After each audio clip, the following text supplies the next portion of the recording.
Hello friends, welcome to Asni Sudha all in one channel. ఇవాళ అందరికీ ఎంతగానో యూస్ఫుల్ అయ్యే కిచెన్ టిప్స్ తోటి మేము ముందుకు వచ్చానండి. ఇవన్నీ చాలా యూస్ఫుల్ అవుతాయి. వీడియో ఎక్కడ స్కిప్ చేయకుండా ఫుల్గా చూడండి ప్లీజ్ అండి. వీలైతే ఒక లైక్ చేయండి. లైక్ చేసిన వల్ల నా వీడియో అనేది కొంతమందికి షేర్ అవుతుంది. వీడియోలోకి వెళ్ళిపోదాము. మొదటి టిప్ వచ్చేసి వాషింగ్ మిషన్లోని షర్ట్లు ప్యాంట్లు వేస్తుంటాం కదా, అవి ఒక్కో టైంలో చెక్ చేసుకుని వేస్తుంటాము.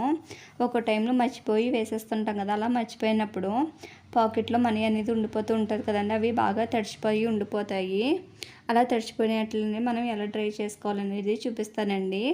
వీడియో అక్కడ స్కిప్ చేయకుండా ఫుల్గా చూడండి. ఏమీ లేదండి, స్టవ్ మీద ఒక దోస పెనం అనేది పెట్టుకోవాలి. దాని మీద కొంచెం అంత బియ్యం వేసుకుని ఆ బియ్యం అనేది హీట్ అవ్వనివ్వాలి. హీట్ అయ్యాక మనం తడిచిపోయిన కాయింతలు అనేది ఉంటాయి కదండి, మనీ అనేది దానిపైన పెట్టుకోవాలి. పెట్టుకుని రెండు వైపులా వాటర్ అంతా పోయేదాకా కొంచెం హీట్ చేసుకోవాలి.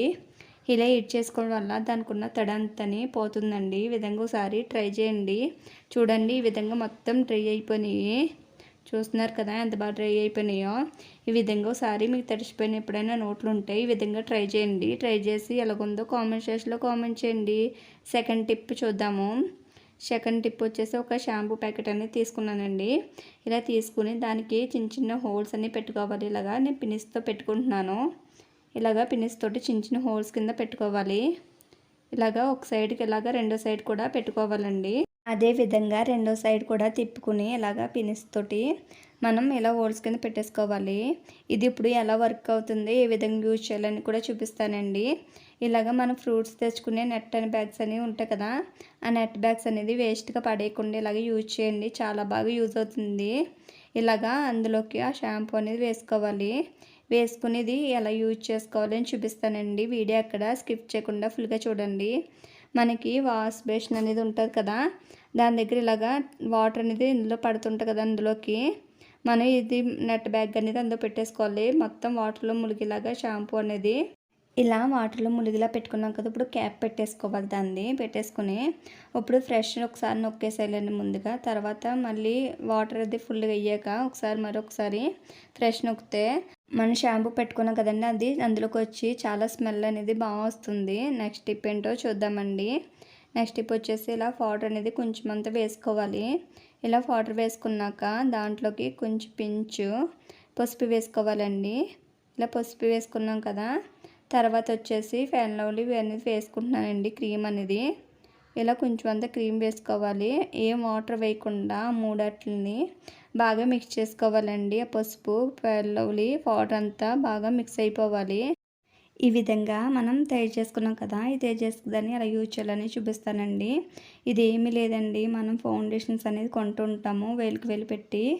అలా కొనకుండా ఇంట్లో ఉన్న వాటితోనే ఈజీగా తయారు చేసుకోవడం చూపించానండి. ఇలా తయారు చేసుకున్న ఫౌండేషన్ అనేది హ్యాండ్స్ మీద అనేది అప్లై చేసి చూపిస్తున్నాను. చూస్తున్నారు కదా, ఈ విధంగా మొత్తం హ్యాండ్స్ అంతా నేను అప్లై చేసి చూపిస్తాను. ఆ హ్యాండ్కి ఈ హ్యాండ్కి తేడా చూద్దరు కానీ మీరే చూస్తున్నారు కదా. ఈ విధంగా అప్లై చేసుకున్నాక ఆ హ్యాండ్కి ఈ హ్యాండ్కి తేడా చూస్తున్నారు కదండి, ఎంత గ్లోయింగ్ అనేది ఉందో. ఈ విధంగా ఒకసారి ట్రై చేయండి. ట్రై చేసి ఎలాగుందో కామెంట్ సెక్షన్లో కామెంట్ చేయండి. నెక్స్ట్ టిప్ ఏంటో చూద్దాము. నేను స్పెట్కి తీసుకున్నానండి. స్పెట్ తీసుకున్నాక పౌడర్ తీసుకున్నాను. ఇలా పౌడర్ తీసుకున్నాను, అది 2 స్పూన్స్ అనేది తీసుకున్నాను. ఇలాగా మిక్సర్లోకి ఒక 2 స్పూన్స్ వేసుకోవాలి. వేసుకున్నాక అందులోకి 2 స్పూన్లు నేను సాల్ట్ అనేది యూజ్ చేస్తున్నానండి. దీని బదులుగా మీరు రా సాల్ట్ అని వేసుకోవచ్చు. 2 స్పూన్స్ అనేది వేసుకున్నాను. అందులోకి 1 స్పూన్ దాకా బేకింగ్ పౌడర్ వేసుకోవాలి. ఇలాగ 1 స్పూన్ దాకా బేకింగ్ పౌడర్ వేసుకున్నాను ఫుల్గాని. ఇలా వేసుకున్నాక అందులోకి దాల్చిన చెక్క అనేది వేసుకోవాలండి. దాల్చిన చెక్క వేసుకోవడం స్మెల్ అనేది బాగుంటుంది. తర్వాత వచ్చేసి ముద్దపకారం అనేది వేసుకోవాలి. ఇలా వేసుకున్నాక మిక్సీ పెట్టుకోవాలండి. ఇలా మిక్సీ పెట్టుకున్నాం కదా, దాన్ని ఇలాగా ఒక పేపర్లో అనేది వేసుకోవాలి. న్యూస్ పేపర్ అయినా పర్లేదు, టిష్యూ పేపర్ అయినా పర్లేదు. నేను టిష్యూ పేపర్లోనే అనేది వేసుకున్నాను. వేసుకునేలాగా ఫోల్డ్ చేసుకుని ఒక రబ్బర్ బ్యాండ్ అనేది పెట్టేసుకోవాలి. ఇలాగా స్వీట్ బాక్స్కి వస్తాయి కదండి, ఆ రబ్బర్ బ్యాండ్స్ అనేది వేసుకోవాలి. ఇలా వేసుకుని నేను మొత్తం అనేది ఆ మూడట్లని అలాగే చేసుకుని రబ్బర్ బ్యాండ్ అనేది పెట్టేసుకున్నాను. ఇలా పెట్టుకున్న దానికి మనకి యూజ్ ఏంటంటారా? ఏమీ లేదండి. మన ఇంట్లో చిన్న బ్యాడ్ స్మెల్ అనేది వచ్చేస్తుంటాయి. అదే కాకుండా బొద్దింకలున్నా బెల్లులున్నా కూడా చాలా ఇరిటేషన్ అనేది వచ్చేస్తుంటాయి కదా. అలా ఇరిటేషన్ అనేది బొద్దింకలు గట్రా రాకుండా ఉండాలంటే ఈ విధంగా ట్రై చేయండి. మీ కిచెన్లోని ఎక్కడైనా మీకు బొద్దింకలు అనేది లేదంటే బల్లులు కానీ ఉంటే ఈ విధంగా ఒకసారి ట్రై చేయండి. తర్వాత వచ్చేసి ఇలాగా రబ్బర్ బ్యాండ్ పెట్టుకున్నాక ఒక టూత్ పిక్ తీసుకుని ఇలాగా దానికి హోల్స్ పెట్టేసుకోవాలండి. హోల్స్ పెట్టుకున్నాక ఎక్కడెక్కడ పెట్టుకోవాలో చూపిస్తాను మీకు. ఇలా డబ్బా మూలలు అనేది బల్లులైనా బొద్దింకలైనా వచ్చేస్తుంటాయి కదా, ఆ చోట్ల ఎలా పెట్టుకోవాలి. ఇలా డబ్బా మూలలన్నీ పెట్టుకున్నానండి నేను. అంతేకాకుండా ఇలాగ స్టవ్ పక్కన కూడా పెట్టుకోవాలి. ఎక్కువ అంటే బొద్దింకలు అనేది స్టవ్ దగ్గరే కదా ఎక్కువ ఉంటాయి, ఆ చోట్ల పెట్టుకుంటే సరిపోతుందండి. టిప్ ఏంటో చూద్దాము. మనం రైస్ అనేది వండుకుంటూ ఉంటాం కదా, మనం కుక్కర్లో కన్నా మనం గిన్నెలో పెట్టుకుని వాచుకుంటాము. అలా వాచినప్పుడు ఒక్కొక్కసారి ఏదో పనిలో పడిపోయి రైస్ అనేది అలా అట్లే వదిలేస్తాము. వదిలేసినప్పుడు వాటర్ అంతా ఇంకిపోయి చాలా చిక్కగా అనేది గంజి అనేది తయారవుతుంటుంది కదండి. అలాంటినప్పుడు రైస్ అనేది ముద్ద అవ్వకుండా పొడి పొడిగా రావంటే ఈ విధంగా ట్రై చేయండి.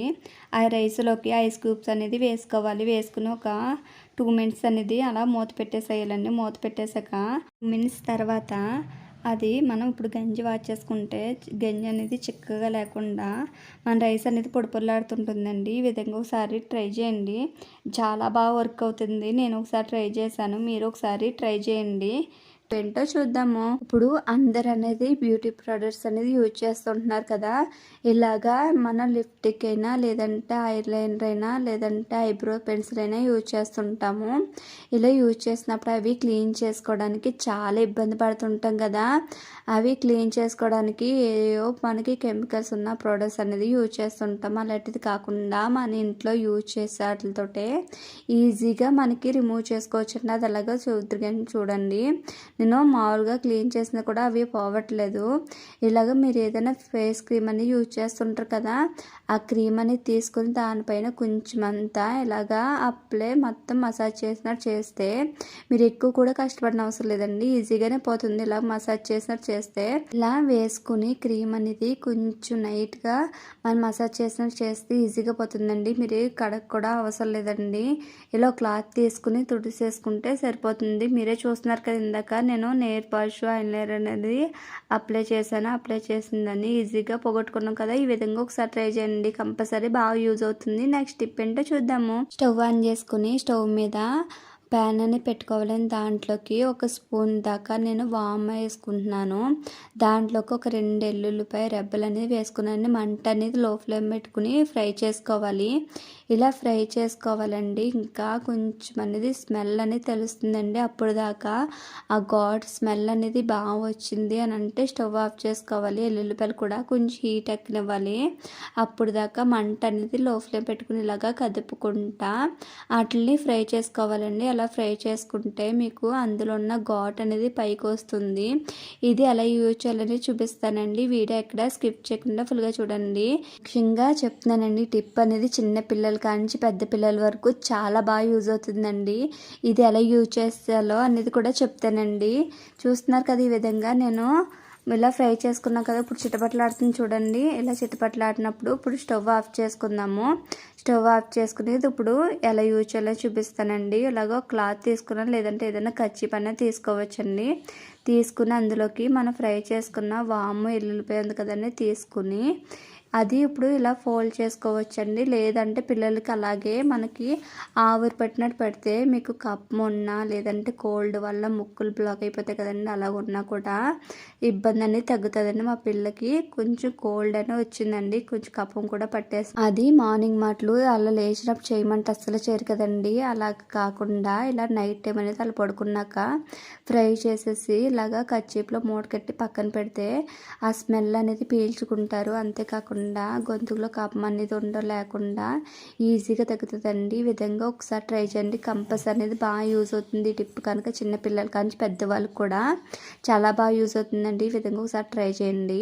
నెక్స్ట్ టిప్ ఏంటో చూద్దాము. నెక్స్ట్ టిప్ వచ్చేసి అందరి ఇంట్లో అనేది ఇప్పుడు ఎండాకాలం అనేది ఏసీ యూజ్ చేస్తుంటారు కదండి. ఏసీ వేసినప్పుడు రూమ్ అనేది కూలింగ్ ఎక్కట్లేదు ఏంటి అని అనుకుంటారు కదా. ఈ విధంగా చెప్పిన విధంగా చేసుకుంటే ఇంట్లో ఏసీ ఆన్ చేసినంటే రూమ్ అంతా కూలింగ్ అయిపోతుందండి. ఇలాగా విండోస్ ఉంటాయి కదండి, దానికి మెస్ డోర్లు కూడా ఉంటాయి. ఆ మెస్ డోర్లు అలా వదిలేస్తారు, లోన విండో అనేది క్లోజ్ చేయరు కదండి. ఇలా క్లోజ్ చేసేసుకోవాలండి. ఇలా క్లోజ్ చేసేసుకుని ఆ మెస్ డోర్ కూడా వేసేసుకోవాలి. వేసేసుకుని ఒక కర్టెన్ అనేది క్లోజ్ చేసేస్తే రూమ్ అనేది చాలా చాలా చల్లగా ఉంటుందండి. ఈ విధంగా ఒకసారి ట్రై చేయండి. నెక్స్ట్ అయితే చూద్దాము. ఇలా డోర్స్ ఉంటాయి కదండి, డోర్స్ అనేది క్లోజ్ చేయకుండా మన ఏసీ అనేది ఆన్ చేస్తుంటాము. ఇలా క్లోజ్ చేసేసుకొని పూర్తిగానే అనేది ఇలా క్లోజ్ చేసుకున్నాక కింద డోర్ కింద అనేది చిన్న కన్నం ఉంటుందండి. ఆ కన్నం నుంచి ఏసీ గాలి కూడా వెళ్ళిపోతుంది. అలా వెళ్ళకుండా ఇలా క్లాత్ పెట్టేసుకుంటే ఏసీ బయటికి వెళ్ళకుండా ఉంటుందండి. ఈ టిప్ కనుక నచ్చితే ఒక లైక్ చేసి షేర్ చేయండి. థ్యాంక్ యూ అండి. Thank you for watching. Bye.